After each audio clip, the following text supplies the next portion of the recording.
এই বাংলাদেশ এখন এক ক্রান্তিকালীন সময় পার করছে। এই সময়ে জাতিগতভাবে একতাবদ্ধ থাকার কোনো বিকল্প নাই। বাংলাদেশের স্বাধীনতাকে যারা ভারতের কাছে বিক্রি করে দিয়েছিল, ওই তাবেদার ফেসিবাদীরা বাংলাদেশে নাশকতা করার পরিকল্পনা করছে। আমরা মুসলমানেরা কেন এত মত এবং পথে বিভক্ত থাকবো?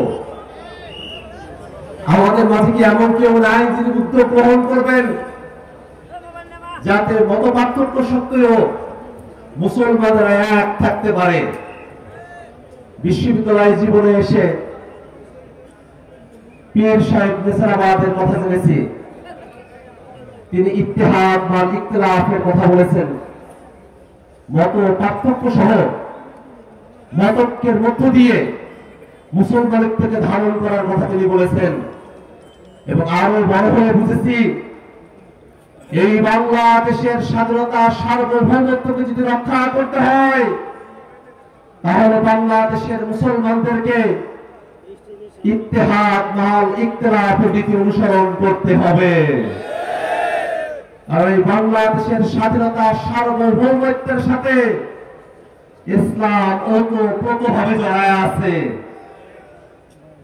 যদি বাংলাদেশের মুসলমানেরা ইসলামের প্রশ্নে এক থাকতে পারে আর অন্য ধর্মের সঙ্গে সম্প্রীতি বজায় রাখতে পারে, তাহলে বাংলাদেশের স্বাধীনতা এবং সার্বভৌমত্বের দিকে কেউ চোখ তুলে তাকানোর সাহস করবে না।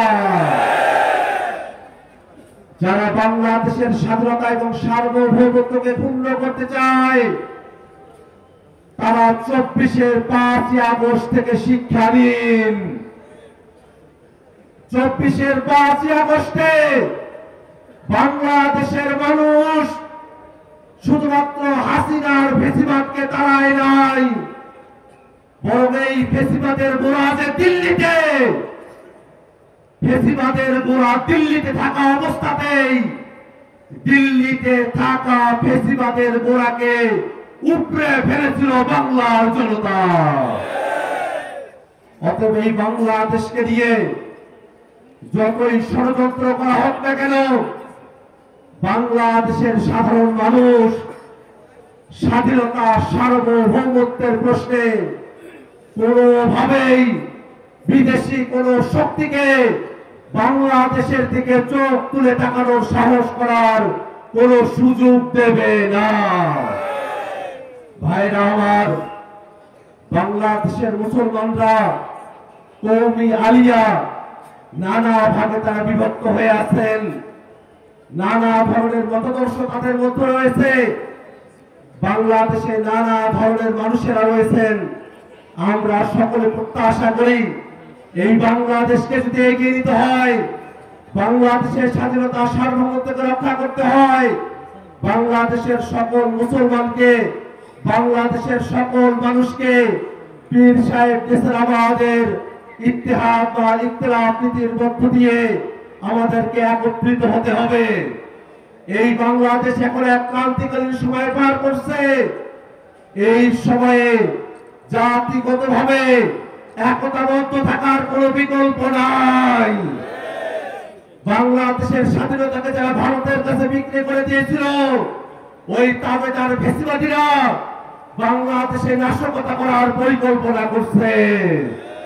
বাংলাদেশের স্বাধীনতাকে আবারও তারা ভারতের হাতে তুলে দেওয়ার চক্রান্ত করছে। ঠিক সেই সময়ে বাংলাদেশে কোন রাজনৈতিক মত পার্থক্য আমরা দেখতে চাই না। এই বাংলাদেশের এনসিপি, বিএনপি, জামাত, চরমোনাই, এবি পার্টি, গণ অধিকার পরিষদ, সকল দল আমরা এক থাকবো। কোন ফেসিবাদীকে বাংলাদেশে আমরা প্রবেশের সুযোগ দেব না।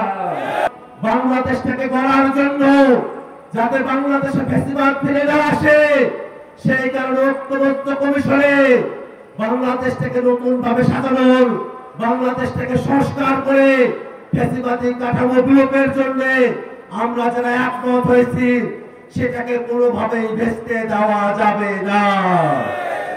সামনে গণভোট হবে। এই গণভোটে বাংলাদেশের সকল জনতা হ্যাঁ ভোট জয়যুক্ত করে বাংলাদেশ রাষ্ট্রটাকে একত্রিত করে ফেসিবাদ ফিরে আসার পথকে আমরা চিরতরে বন্ধ করে দেব ইনশাআল্লাহ।